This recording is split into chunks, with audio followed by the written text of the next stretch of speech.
displaced populations, to assist the victims of the armed conflicts through increased medical assistance and beefing up our medical activities. And this has to be done in a framework which allows us to do more in Gaza over the next couple of days and weeks. At the same time, we will continue to engage with all parties of this conflict for the better respect of international humanitarian law and of the values of humanity in warfare. Of course, the best thing which can happen to protect and assist people is that the ceasefire continues and that a humanitarian space is reconstituted so that humanitarian operators can work freely to assist and protect people. But we cannot exclude that this is not happening. We cannot take it for granted that the ceasefire will continue, and therefore, in any case, we will have to see how best we can increase the humanitarian space so as to address in a more meaningful way the expectations of the victims on all sides.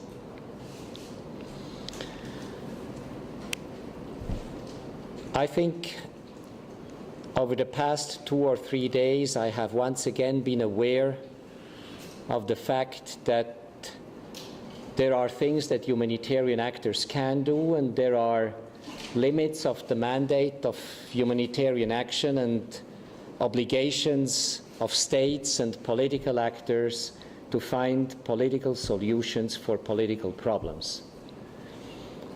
And I said to all interlocutors that we are determined to stretch the boundaries of humanitarian action, to increase the space for humanitarian action, but we need also the political support for impartial and independent humanitarian action.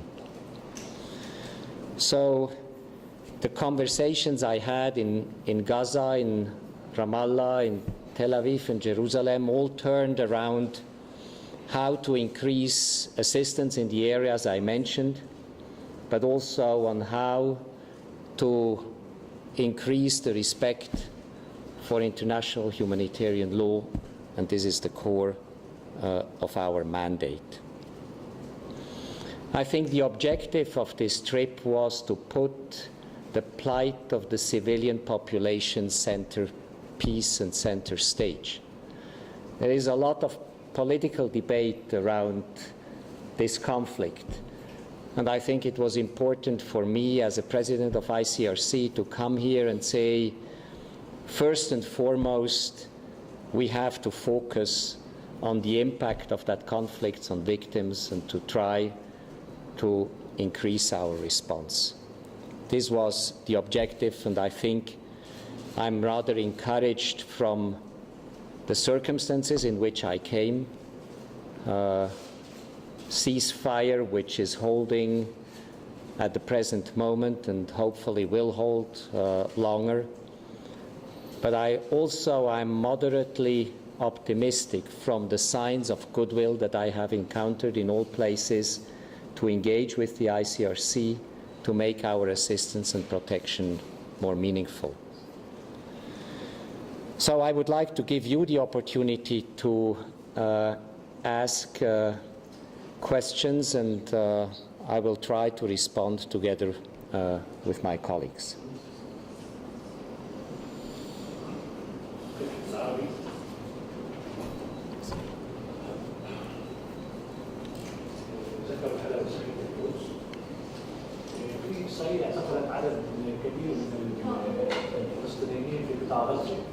ما مصير هؤلاء؟ هل تم بحث هذا الموضوع لإطلاق سراحهم؟ Israel has arrested a large number of Palestinians during the war. Has this issue been subject in the talks with the officials?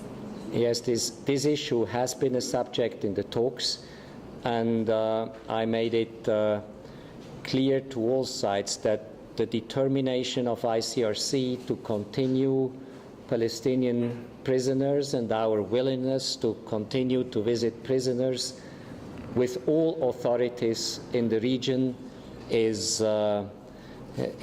unbroken, and it is very clear that we wish, as we do in all conflicts of the world, to have access within a meaningful time frame to all people which have been detained in the context of the armed conflict. So, yes.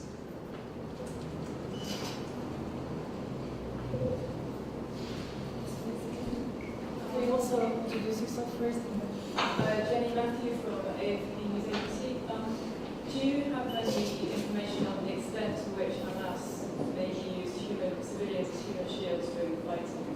And also yesterday, the Israeli Prime Minister said that he felt the operation was justified and proportionate. What would you say to that?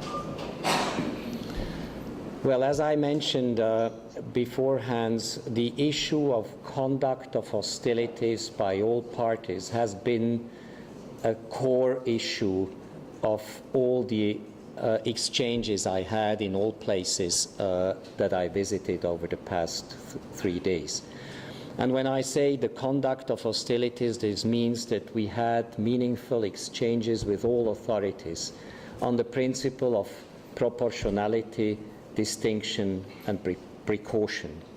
And this is, at the end of the day, at the core of what we consider being the confidential dialogue that we have with all sides, in order to ensure that the law is respected and is better respected in the future. As I mentioned beforehand, the Geneva Conventions have been designed to protect and assist people, and I cannot be satisfied and I must be frustrated when, after 4 weeks of armed conflict, we see the amount of destruction and the amount of victims which I saw and which we have all witnessed out of these conflicts. So there is a huge element of tension.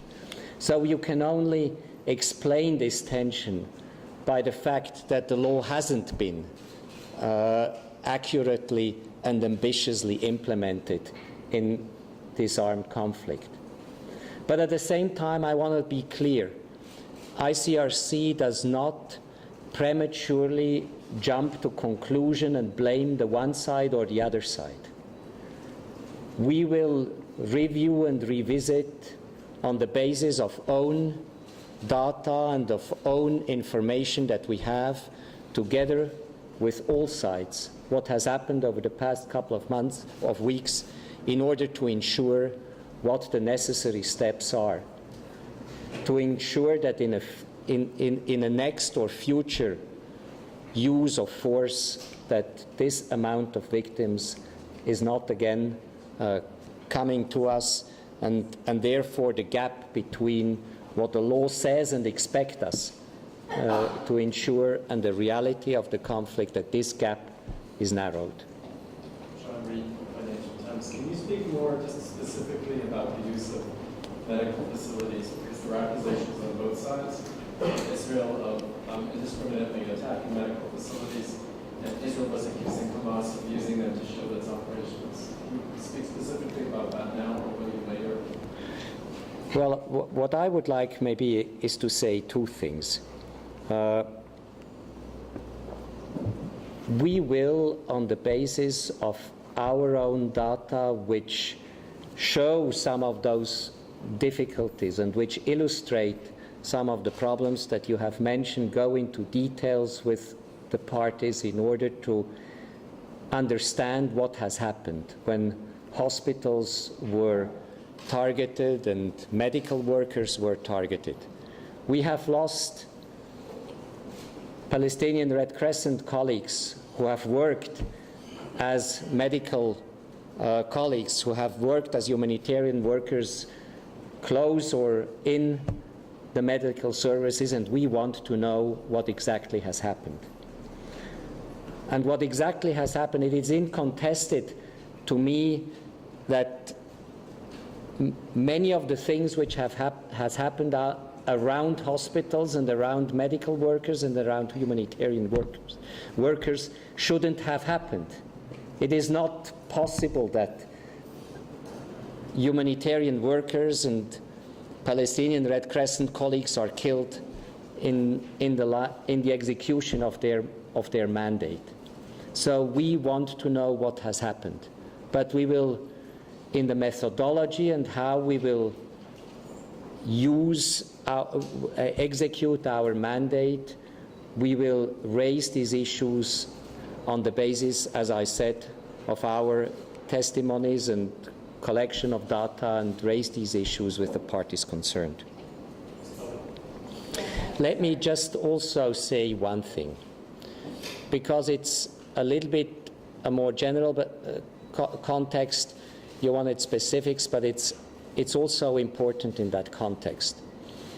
ICRC has launched more than a year ago a global campaign which is called Healthcare in Danger. And we have launched it because in many conflicts of the world, we see now that hospitals and medical workers and doctors are targeted in military operation, and that therefore, around the principle of distinction and targeting, there are problems which are much more structural than just accidental.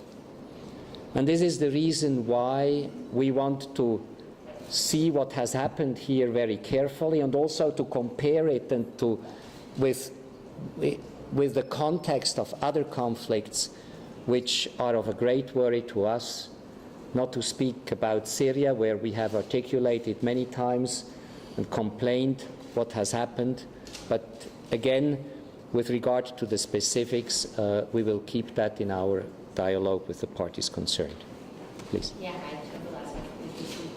you've been very careful. You've spoken about international violations. You've said that healthcare workers shouldn't, be killed trying to do their job. But when you say that, do you mean Hamas for shooting rockets next to them, or Israel for attacking them while the healthcare workers are nearby? Like, which are you speaking about? Both parties here, or one in particular? And my second question is, you said you spoke about an investigation that you're doing, looking at it in context of other conflicts. What is that investigation for? Is it just an internal investigation for you, or is it investigation that you're then going to hand to somebody who's so to? Well, our standard operation procedure with regard to the conduct of hostility is that to the best possible we collect own data and experiences on what has happened on the ground. And our people have been on the ground over the past couple of weeks, and we will collect all information that we have and try to understand the dynamic of the military operations. And we cannot give general judgments on responsibility before we have watched at each and every context and situation, because many contexts may have a different dynamics and different responsibilities attached. And we will only engage the parties on the basis of very precise information and understandings on what has happened around some of the critical situations that we have witnessed and which you have witnessed as well, and which are in the public space. Our procedure is that we write confidential report with recommendations attached, and these confidential reports remain confidential. They go to the parties concerned, and we work with them in order to implement the recommendations we make.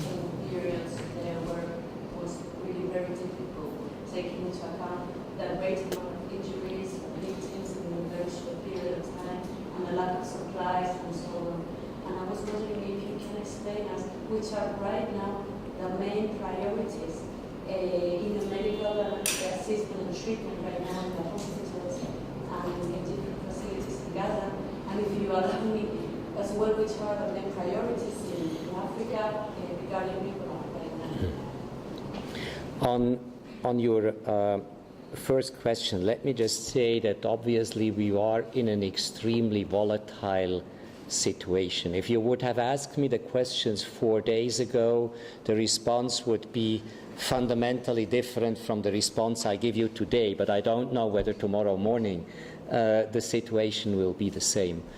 What I can tell you is, from what we know also from our own people and surgeons who have been in hospital, that there have been situations of intensive armed conflict which have led to enormous challenges for the hospitals in Gaza, with waiting rooms and difficult choices to make for the doctors in whom to treat first, because we couldn't cope with all the numbers.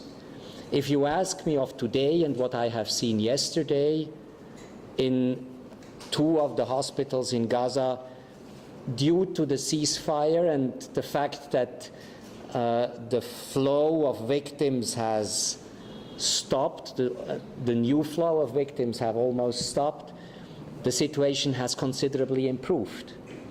So if you ask me today, as of now, our priority is to strengthen the capacities and capabilities of the present infrastructure in Gaza, which we think that if this situation with regard to the ceasefire is continuing, are well equipped to deal with the cases which we find. And then there are some particularly specialized cases and heavy cases in which maybe one or the other international expertise can bring an invaluable add-on to help patients. So our priority at the present moment is to ensure that sufficient medical instruments and medical material and consumables are being imported. We don't have any particular problem at the present moment to import, if I understand, medical equipment, neither to import medical equipment nor consumables. But we have also to be very careful because of the volatility of the situation, which suddenly would force us to again be prepared to a completely different scenario, but I don't want to speculate with regard to this scenario. With regard to Ebola, this is of course an issue which is not first and foremost at the forefront of ICRC's mandate, but we are working very closely within the Red Cross and Red Crescent movement, as well as with WHO, to ensure that wherever ICRC has accesses and knowledges and competences to support the national society as well as WHO activities to cope with the issue of Ebola, we are here to support them. We are present in places where there are suspicions of Ebola or where we have accesses and networks that are valuable for WHO and for the national societies. And we are in constant contact with the Red Cross and within the Red Cross and Red Crescent movement, as well as with WHO, to respond in Liberia and in other places to this issue and to this challenge. Any more questions? We have time for one more. Jacques, anything we should add from our side? No. Okay. Thanks a lot. Thank you.